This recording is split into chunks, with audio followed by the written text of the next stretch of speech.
Nah, ini sudah saya rekam, nggak apa-apa Bu. Ini tinggal motong semisal nanti ada yang kurang tepat. Nulis di. Oke. Berarti ini dimulai dari Monggo. Kulorien. Oke, Pak Ayus dulu enggak apa-apa. Ya, bismillahirrahmanirrahim. Assalamualaikum warahmatullahi wabarakatuh. Waalaikumsalam warahmatullahi wabarakatuh. Ngapunten nanti semisal ada kendala karena teknis ya, dan juga karena kondisi badan saya sedang tidak enak. Insya Allah nanti tetap saya paparkan semaksimal mungkin tentang pembelajaran asesmen. Asesmen itu menurut Bapak Ibu yang ketahui asesmen itu apa Bu, Bapak Ibu? Dari Bu Juliana dulu, apa itu asesmen? Pandangan awal dulu, asesmen itu seperti apa? Asesmen itu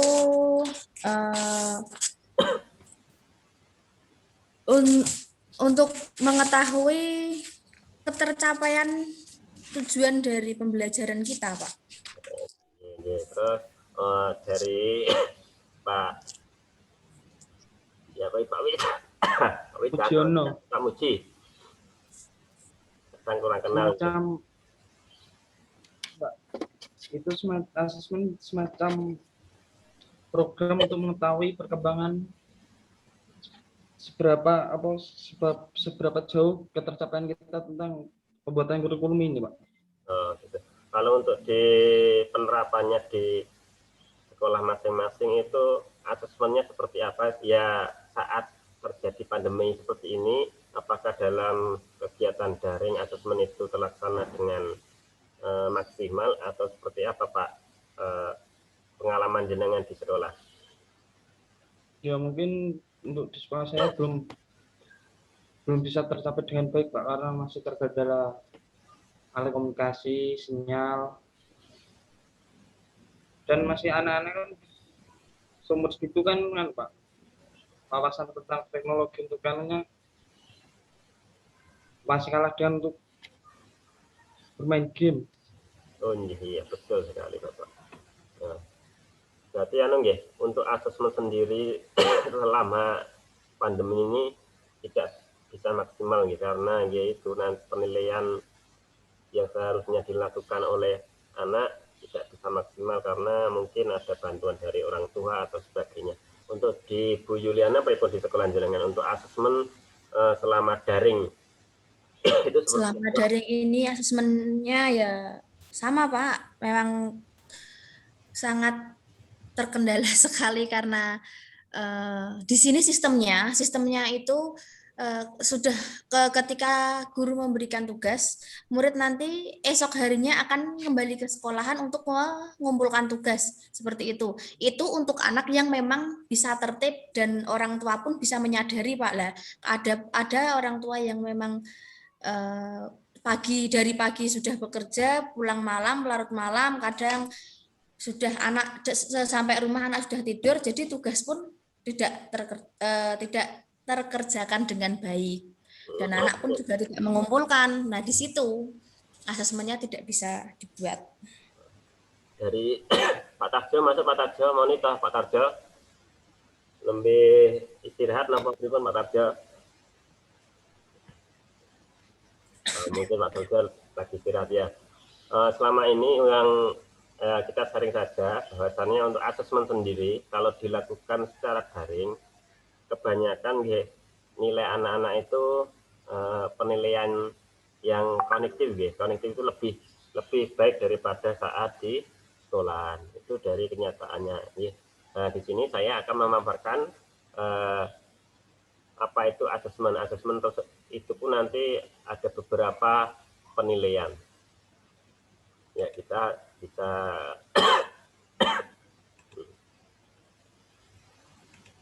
lihat ya, kelihatan ya? Ya Pak, terlihat. Kelihatan.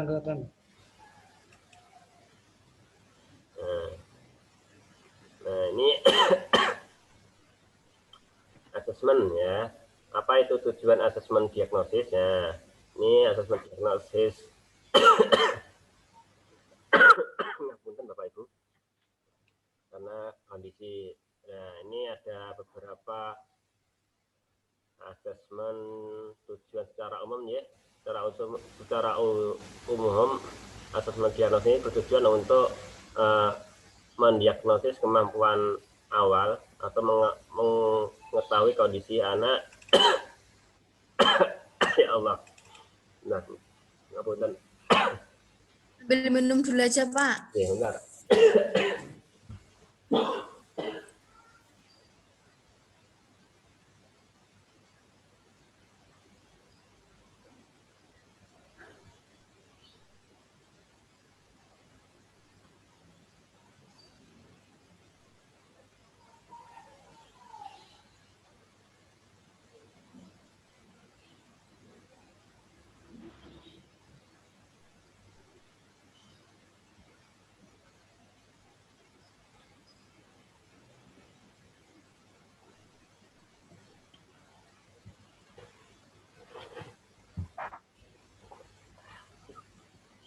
Mohon maaf untuk kendalanya karena ya.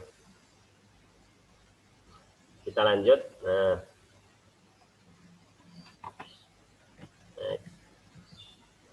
ini tujuannya yang pertama, asesmen diagnosis itu untuk mendiagnosis kemampuan dasar siswa dengan mengetahui kondisi awal siswa. Asesmen diagnosis ini juga menjadi ada dua tujuannya. Yang pertama itu nanti tujuan asesmen diagnosis non kognitif. Yang kedua yaitu tentang asesmen diagnosis kognitif, jadi tentang pengetahuan. Yang kedua kan non pengetahuan. Yang pertama itu untuk non kognitif, yaitu mengetahui psikologis anak dan emosi anak. Terus untuk mengetahui aktivitas selama belajar di rumah, mengetahui kondisi keluarga siswa, mengetahui latar belakang. Intinya untuk non kognitif ini yaitu di luar pengetahuan anak. Yang untuk pengetahuan yaitu untuk mencapai kompetensi siswa, yaitu mengetahui kepandaian anak. Yang kedua yaitu untuk pembelajaran di kelas dengan kompetensi rata-rata siswa. Yang ketiga yaitu untuk melaksanakan remedial atau pembelajaran tambahan kepada siswa yang mempunyai kompetensi yang di bawah rata-rata. Nah, itu tadi tujuan untuk asesmen diagnosis. Adapun nanti contoh kegiatannya, nah ini ada beberapa contohnya. Yang pertama ini nanti untuk yang non kognitif. Pertama itu siapkan alat bantu berupa gambar-gambar yang mewakili emosi. Nah, ini biasanya untuk tes psikolog. Nah, ada contoh pertanyaan yang sebagai panduannya seperti ini. Apa yang sedang kamu rasakan saat itu, atau saat bermain, atau gimana perasaanmu saat belajar di rumah. Nah, ini untuk kuncinya atau pertanyaan lanjutan, yaitu apa saja keinginanmu saat belajar di rumah. Ini untuk kognitif, guys. Next, lanjut. Nah, ini contoh kegiatan pelaksanaannya bisa nanti berupa bercerita, menulis, atau menggambar. Ini untuk asesmen atau penilaian non kognitif. Selanjutnya yaitu strategi. Nah, ini saat menjawab berikan. Nah, ini ada beberapa strategi tanya jawab. Pastikan pertanyaan jelas dan mudah dipahami. Selanjutnya, menyertakan acuan dan stimulus informasi yang dapat membuat siswa menemukan jawabannya. Yang ketiga, memberikan waktu berpikir pada siswa sebelum menjawab pertanyaannya. Ini saat siswa menjawab pertanyaannya, berikan penguatan atau semangatnya. Terus kemudian berikan pertanyaan lanjutan untuk menggali lebih dalam tentang siswa tersebut. Kemudian mengembalikan fokus jika jawaban mulai menyimpang. Saat siswa bertanya, langsung menjawab pertanyaan. Siswa membantu siswa untuk dapat menjawab pertanyaan itu sendiri, yaitu memberikan clue yang memang nanti yang memberikan bantuan siswa menjawab pertanyaan tersebut. Yang selanjutnya yaitu saat siswa menjawab pertanyaan, yaitu mencoba mengarahkan kembali pertanyaan yang memparafrasekan pertanyaan agar lebih mudah dipahami. Itu untuk asesmen atau penilaian non kognitif. Untuk tidak lanjut seperti ini ya. Ya, identifikasi siswa dengan ekspresi emosi negatif dan ajak berdiskusi 4. Maka apabila itu terjadi ya kita harus bisa memberikan diskusi secara pribadi kepada anak tersebut. Menentukan tindak lanjut dengan mengkomunikasikan dengan siswa serta orang tua bila diperlukan. Ini biasanya dilakukan oleh pakar-pakar psikolog. Jadi apabila ada kendala tentang latar belakang anak, kecenderungan anak, nanti ya dikomunikasikan dengan pakar tersebut. Orang tua nanti dipanggil bersama pakar psikolog yang ada di sekolah atau BK lah, minimal SMP itu BK. Kemudian ulangi pelaksanaan asesmen non kognitif pada awal pembelajaran. Ini biasanya kalau di sekolah kami itu ada ya, asesmen non kognitif pada awal pembelajaran, itu mengetahui anak dan orang tua. Jadi anak semuanya dites tentang psikolognya semuanya, bukan dites akademiknya, tapi tes psikolog. Dan yang kedua yaitu yang dites juga orang tuanya. Lanjut. Nah, asesmen, nah ini yang kognitif. Untuk kognitif sendiri itu untuk mengetahui kemampuan dasar siswa dalam sebuah mata pelajaran. Asesmen yang kognitif ini dapat dilaksanakan secara rutin yang disebut kognitif berkala, kayak ulangan harian. Untuk asesmen ini penting bahwasannya untuk mengetahui kemampuan dasar anak. Untuk asesmen ini ada beberapa, yaitu formatif maupun sumatif. Untuk formatif ini biasanya sering dilakukan, yaitu biasanya saat-saat ulangan harian atau setelah pelajaran sudah dituntaskan, baru diadakan asesmen formatif. Ini adapun tahapan asesmen. Yang pertama itu persiapan, pelaksanakan, dan tindak lanjut. Untuk persiapan sendiri ini menyiapkan apa yang akan menjadi asesmen formatif untuk dilaksanakan kepada anak-anak. Yang kedua, pelaksanaannya seperti apa, atau dengan tertulis kah, dengan online kah, atau dengan menggambar kah, itu nanti pelaksanaan tergantung pengajarnya masing-masing. Kemudian tindak lanjut itu gimana caranya apabila ada kemampuan yang memang belum mencapai capai pembelajaran, mungkin nanti bisa diadakan tindak lanjut dengan remedial. Nah, ini ada contoh persiapan dan pelaksanaan. Setelah jadwal untuk penilaian asesmen tersebut, kemudian identifikasi materi asesmen berdasarkan penyederhanaan kompetensi dasar yang disediakan oleh Kementerian Pendidikan dan Kebudayaan. Nah, ini nanti Bapak Ibu juga bisa menyusun pertanyaan-pertanyaan yang sederhana saja. Next. Nah, untuk tindak lanjut, lakukan pengolahan tadi asesmennya, buat penilaian kategori paham utuh, paham sebagian, atau tidak paham. Itulah hasil rata-rata penilaian tersebut per kelas. Bagi siswa menjadi tiga kelompok. Siswa dapat dinilai rata-rata kelas dengan mengikuti pembelajaran dengan ATP sesuai fasenya. Siswa juga dengan nilai di bawah rata-rata mungkin pembelajaran dengan diberikan pendampingan pada kompetensi yang belum terpenuhi. Kemudian siswa dengan nilai di atas rata-rata mengikuti pembelajaran dengan pengayaan, melakukan penilaian pembelajaran topik yang sudah diajarkan sebelum memulai topik pembelajaran baru. Untuk menyesuaikan pembelajaran sesuai dengan rata-rata kemampuan siswa ini sesuai dengan fase anak, ada 3 fase, 1, 2, 3, 4, dan 5, 6. Ulangi proses diagnosis ini dengan melakukan asesmen formatif dengan bentuk strategi yang variatif. Ini untuk asesmen formatif ini seperti ulangan harian. Berarti berkala. Kalau sumatif kan biasanya di akhir semester sumatif itu nantinya. Lanjut, nah ini salah satu contoh-contoh ya kalau yang kognitif ya. Nah ini untuk mengetahui pengetahuan anak tersebut. Ini salah satu contohnya. Seperti ini, paham atau belum paham atau tidak paham. Nah, ini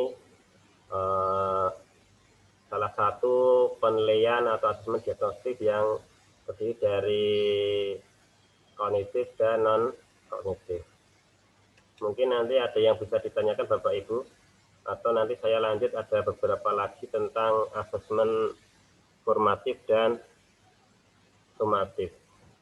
Mungkin nanti bisa dilanjut apabila ada yang kurang, monggo ada yang ditanyakan atau sharing mawon tentang penilaian masing-masing di sekolah panjenengan tentang asesmen seperti ini. Mungkin penilaian ini sudah dilakukan dahulu ya, sudah berkali-kali sudah dilakukan mungkin dengan format yang berbeda. Kalau ini kan asesmen formatif diagnostik kognitif dan non kognitif. Kalau biasanya kan kita mengadakan penilaian yaitu ulangan harian, nanti ada PTS, hampir sama. Maka Bapak Ibu ada yang bisa ditanyakan atau cukup atau lanjut lagi untuk pemaparan materi lainnya. Sementara lanjut dulu saja, Pak. Oh iya. Sudah saya lanjut lagi untuk satu lagi yang kedua. Nah ini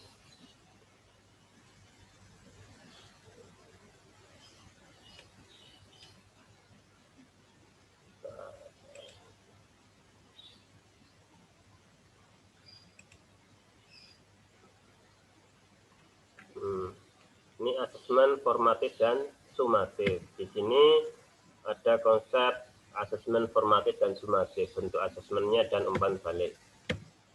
Nah, untuk formatif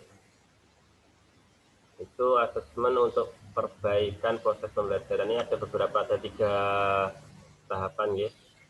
Asesmen sebagai refleksi pembelajaran, asesmen perbaikan proses pembelajaran, dan asesmen sebagai evaluasi pada akhir proses pembelajaran. Seperti untuk di awal itu sebagai refleksi pembelajaran atau tes awalnya ya, formatif sama. Kemudian nanti semisal ada yang kurang baru diperbaiki melalui proses pembelajaran. Setelah itu untuk evaluasi terakhir yaitu tentang menggunakan asesmen sumatif. Nah, di sini juga asesmen tentang asesmen formatif dan sumatif. Metode evaluasi yang dilakukan untuk evaluasi proses pemahaman murid, kebutuhan pembelajaran dan kemajuan akademik selama pembelajaran biasanya untuk asesmen formatif. Kemudian untuk asesmen formatif tersebut juga memantau pembelajaran murid dan memberikan umpan balik yang berkala dan berkelanjutan. Bagi murid, asesmen formatif berfungsi membantu murid untuk mengidentifikasi kekuatan dan aspek yang perlu dikembangkan. Untuk guru dan sekolah berfungsi memberikan informasi mengenai tentang apa saja yang dihadapi murid dalam proses pembelajaran. Kemudian dapat diberikan oleh guru, teman, atau diri sendiri. Asesmen ini bisa dilakukan oleh guru, teman, atau diri sendiri. Untuk asesmen sumatif ini biasanya dilakukan di akhir pembelajaran. Ya. Asesmen sumatif seringkali memiliki taruhan tinggi karena ya kayak kalau dulu-dulu itu ujian nasional atau ujian akhir gitu. Karena pengaruh terhadap nilai akhir murid sehingga sering diprioritaskan murid daripada asesmen formatif. Umpan balik dari asesmen hasil akhir ini sumatif dapat digunakan untuk mengukur perkembangan murid, untuk memandu guru, dan untuk merancang aktivitas mereka untuk proyek berikutnya. Nah, di sini asesmen formatif dan sumatif bisa dipetakan untuk guru, untuk murid. Lanjut. Nah, ini Itu harapannya untuk fungsi formatif dan sumatif ini kondisinya harapannya harus bisa seimbang, antara proses dan hasil itu harus seimbang. Nah, ini asesmen ya, formatif, sumatif seperti ini ya. Pada kurikulum ini diharapkan memberikan promosi lebih banyak pada pelaksanaan asesmen formatif daripada menitik beratkan orientasi pada asesmen sumatif.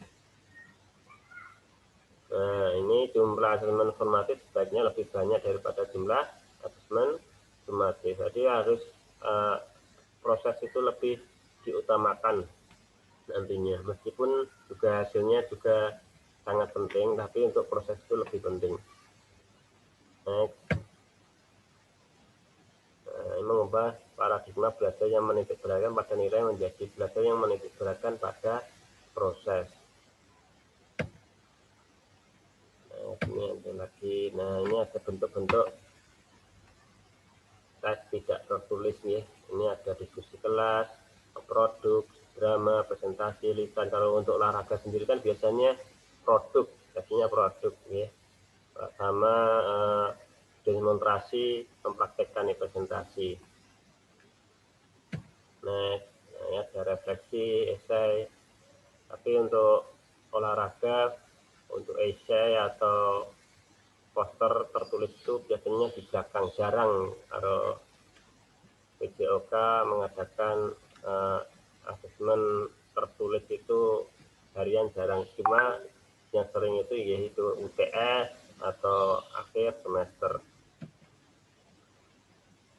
Nah, ini prinsip pemberian umpan balik. Ini menurut dari Nicole D 2010. Prinsip-prinsipnya yaitu mudah dimengerti, yang sederhana, ini selektif, memberikan komentar yang detail terhadap yang dikerjakan murid, melihat ke depan, memberikan masukan bagaimana memperbaiki diri, seimbang, yaitu memberikan pujian atau capaian yang telah dilakukan oleh anak. Kemudian spesifik berhubungan langsung dengan anak kita yang dinilai. Lanjut lebih cepat, ini nanti bisa dibaca kembali. Nah, ini ada umpan balik ya, tadi umpan balik feedback, apa yang mereka ketahui, apa yang mereka pahami, apa gimana mereka membuat kesalahan. Ini umpan balik guru, pertanyaan panduan untuk guru. Nah, ini apa saja kemarin yang penting yang perlu ada, dokumen apa yang dipakai guru untuk menjadi acuan penulisan umpan balik yang efektif dan objektif. Kemudian apakah ada format umpan balik yang sederhana dan mudah dipahami oleh murid. Kemudian seberapa sering umpan balik harus diberikan. Perbesar panjang dan detail penulisan umpan balik yang efektif apabila diberikan tertulis. Bagaimana agar murid tertarik dan membaca umpan balik dan mendapat manfaat maksimal. Ini ada juga umpan balik dari teman juga. Nah, ini contoh praktik baik memberikan umpan balik secara berjenjang. Jadi klarifikasi, penilaian, perhatian, saran, dan apresiasi.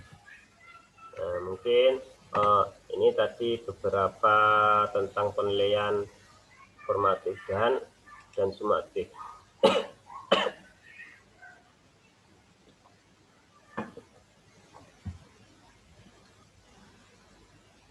Bapak Ibu mungkin ada yang bisa ditanyakan atau di-sharingkan bersama, karena kita saling belajar bagaimana caranya memberikan penilaian yang tepat untuk anak-anak kita, ya, penilaian yang sesuai dengan kemampuan anak-anak tersebut. Karena kalau kita menilai secara akademik tentu beda-beda. Mungkin contohnya tentang untuk olahraga sendiri itu penilaian juga kadang rancu. Contohnya untuk lari sendiri pun juga beda.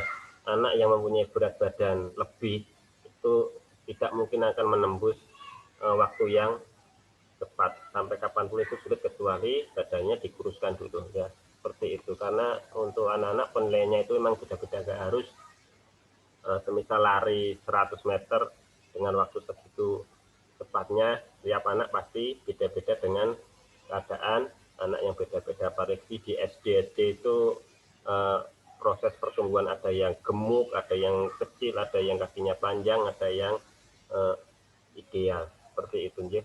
Untuk penilaian mungkin berbeda-beda. Semoga Bapak Ibu ada yang mungkin ditanyakan atau kita sharing bersama Pak Tarjo. Mungkin ada tambahan Pak Tarjo karena jenengan yang lebih berpengalaman.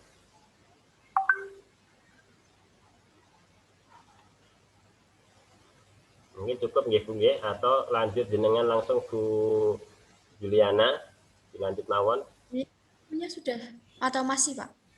Bon, ini sudah saja kalau saya, karena saya asesmennya ada 2 nih.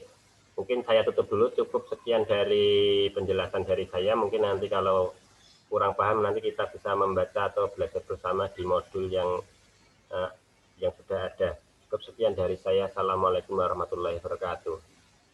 Waalaikumsalam warahmatullahi wabarakatuh.